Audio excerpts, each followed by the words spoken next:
ముందు చాలా స్టేట్మెంట్స్ ఇటు జయరామ్ గారు, తర్వాత అల్జాపూర్ శ్రీనివాస్ గారు, రామూర్తి గారు, ముగ్గురు చాలా స్టేట్మెంట్స్ నిలబెట్టారు మీ ముందు. నర్సేగౌడ్ గారు ఒక్క సీట్ అన్న మాకంటే ఎక్కువ గెలిచి చూపెట్టండి అని అంటున్నారు బీఆర్ఎస్ వాళ్ళు. వాయిస్ క్లియర్ ఉందన్న? వినిపిస్తుందండి. ముందుగా మీకు ప్యానెల్లో ఉన్న పెద్దలకు, వ్యూవర్స్ కు నమస్కారం. నేనేదో నిన్న కేసీఆర్ మాట్లాడిన దాని మీద 2 ముచ్చట్లు చెప్దాం అనుకున్నా. కాకపోతే ఈ మన చిన్న కేసీఆర్ మాట్లాడిన తీరు చూస్తే ఫస్ట్ దీనికి ఆన్సర్ చెప్పాలనుకుంటున్నాను. ఇప్పుడు నాకు ఒకటే అనిపించింది, నిన్న కేసీఆర్ మాట్లాడింది చూసినా, ఇప్పుడు రామ్మూర్తి గారు మాట్లాడింది చూసినా, చింత చచ్చిన పులుపు చావలేదనేది ఓ సామెత ఉంది. ప్రజలు వీళ్ళను చిత్తుగా ఓడించినా ఇంకా వీళ్ళ అహంకారం తగ్గలే. నిన్నటి విషయం చెప్తా చూడండి. నిన్న వచ్చిండు కేసీఆర్ గారు, వాళ్ళు ఏదో విస్తృత స్థాయి సమావేశం పెట్టుకున్నారు. నేను అనుకున్నా ఏమో చెప్తాడు అనుకుంటే, వచ్చి ఆయన ఏం చేసిండు? సొంత పార్టీ నాయకులు తిట్టిండు, కాంగ్రెస్ నాయకులు తిట్టిండు, రైతులను తిట్టిండు, ప్రజలను తిట్టిండు, ఎవరికి బుద్ధి లేదన్నారు. ఒక తిట్టని అంటే ఒక బీజేపీ వాళ్ళని తిట్టలే, మరి ఎందుకు లేదు నాకు తెలియదు. నేను ఏమంటున్నా, నువ్వు సవాల్ మాటలు ఏముందండి, ఏదో ఒకటి మాట్లాడుతాం.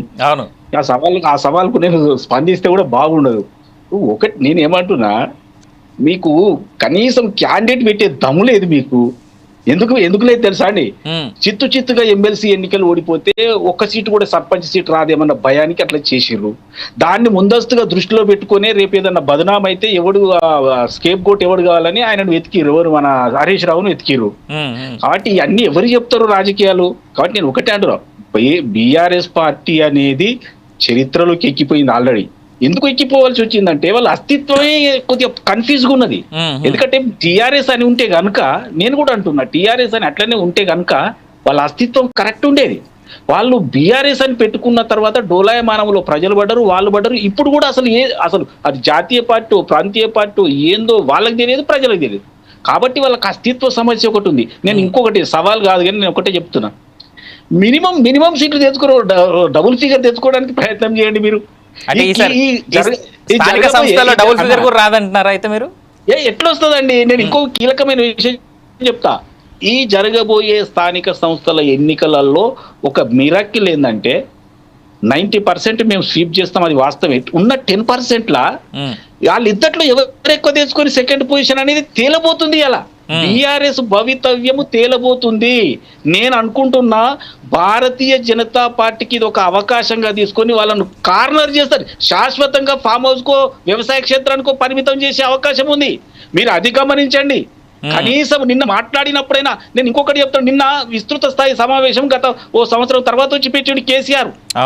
ఆ మాటలలో దమ్ లేదు, కార్యకర్తలలో జోష్ నింపలేదు, ఏమీ కాలేదు. ఏమీ కానటువంటి పరిస్థితిలో ఉన్నటువంటి వీరు, మేము సవాల్ విసురుతున్నాం, మొత్తం అది చేస్తాం ఇది చేస్తాం అంటే ఏం చేసిండు? ఇవాళ రేవంత్ రెడ్డి గారిని తిడుతున్నారా?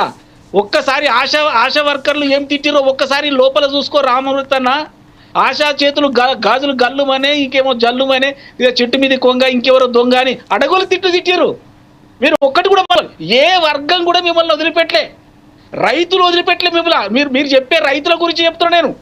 మీరు 1 లక్ష రూపాయలు రుణమాఫీ అని చెప్పి కేవలం 25,000 రూపాయలు ఇచ్చి మళ్ళీ సంవత్సరం ఆపితే మితితోటి దగ్గర లక్షకు వచ్చింది. అది 4 సంవత్సరాలకు 4,25,000 ఇస్తే అది మళ్ళీ 70-80,000 అక్కడ అట్నే కూర్చుంది.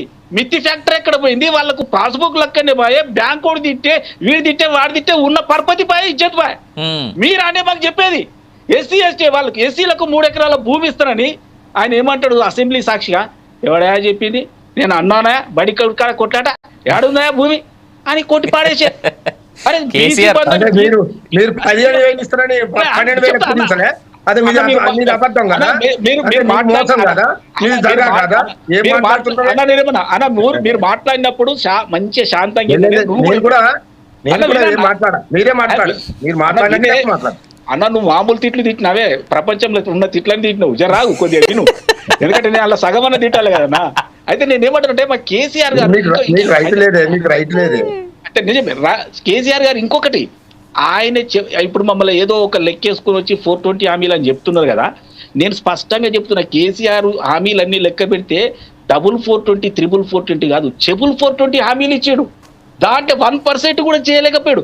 10 సంవత్సరాలు గుండెల్లో పెట్టుకొని చూసుకున్నారు తెలంగాణ ప్రజలు. ఎన్ని ఉద్యోగాలు ఇచ్చారో వాళ్ళకి తెలుసుగా. కానీ ఏమేం మోసాలు చేసిరో తెలుసు కదా. ఒక్కడు కూడా కాంట్రాక్ట్ లేబరు అవుట్ సోర్సింగ్ కూడా లేకుండా మొత్తం పర్మనెంట్ చేస్తామని చెప్పిండ్రు. చేసిండ్రా? టీచర్లకు 10 సంవత్సరాలలో డిఎస్సి పెట్టి ఒక 10,000 మంది టీచర్లను రిక్రూట్మెంట్ చేయలేకపోయినరు. విద్యా వ్యవస్థను నడ్డి విరిచిండ్రు. వాస్తవం కదా. అది దూరం ఉన్న 3,000 స్కూళ్ళను మూసేసిండ్రు.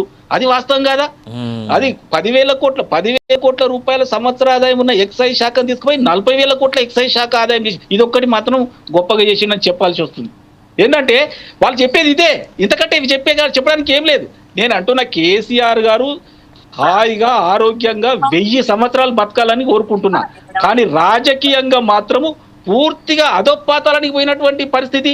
నిన్న మీటింగ్కి వచ్చేటప్పుడు కేసీఆర్ వస్తే సీఎం జిందాబాద్ అంటారు, హరీష్ రావు వస్తే సీఎం జిందాబాద్ అంటారు, ఫ్యూచర్ సీఎం అంటారు, కవితమ్మ వస్తే సోషల్ మీడియాలో సీఎం అంటారు, కేటీఆర్ సీఎం అని చెప్పించుకుంటారు. ఎవరు సీఎం? పార్టీ ఏం అర్థం కాదు. మీ పార్టీలో ఉన్నంత సీఎంలు మా పార్టీలో ఉన్నారు. ఎంతమంది ఉన్నారు మీ పార్టీలో సీఎం? రైట్, వద్దాం అక్కడికి వద్దాం. ఒక్కసారి అల్జాపూర్ శ్రీనివాస్ గారి దగ్గరికి వెళ్తాను నేను. నర్సయ్యగౌడ్ గారు, అవినాష్ ఇంకొక మాట చెప్పి నేను క్లోజ్ చెప్తాను. అయితే నేను ఇంకొకటి ఏంటంటే బీజేపీ నేను ఒక 35 సంవత్సరాలు నాకు పుట్టు పూర్వోత్తరాలు మొత్తం బీజేపీ, ఆర్ఎస్ఎస్, ఏబీవీపీ, బీజేపీ నుంచి వచ్చిన నాయకునిగా నేను చెప్పేది, ఇప్పుడు కాంగ్రెస్ నా చెప్పేది ఏంటంటే బీజేపీ ఈ అవకాశాన్ని అందిపుచ్చుకొని కేసీఆర్ ను కార్నర్ చేస్తుంది చూడు. అందుకే అంటున్నా, అస్తిత్వ సమస్య వచ్చి పడ్డది బీఆర్ఎస్ కు. ఇప్పుడు గనుక సెకండ్ ప్లేస్ కు బీఆర్ఎస్ వస్తే ఇంకా కొన్ని బీజేపీ వెనక పోయినట్లు లెక్క. ఇప్పుడు బలపడాలని కాంగ్రెస్ కోరుకోవడం ఎంత చూడండి.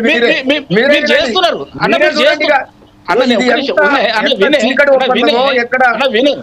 చీకటి ఒప్పందం నిన్న కేసీఆర్ బీజేపీని తప్ప అందరినీ తిట్టిండు అన్న, ప్రజలను కూడా తిట్టిండు. సార్ ఇదే మాటకి సమాధానం అల్జాపూర్ శ్రీనివాస్ గారి దగ్గర తీసుకుందాం.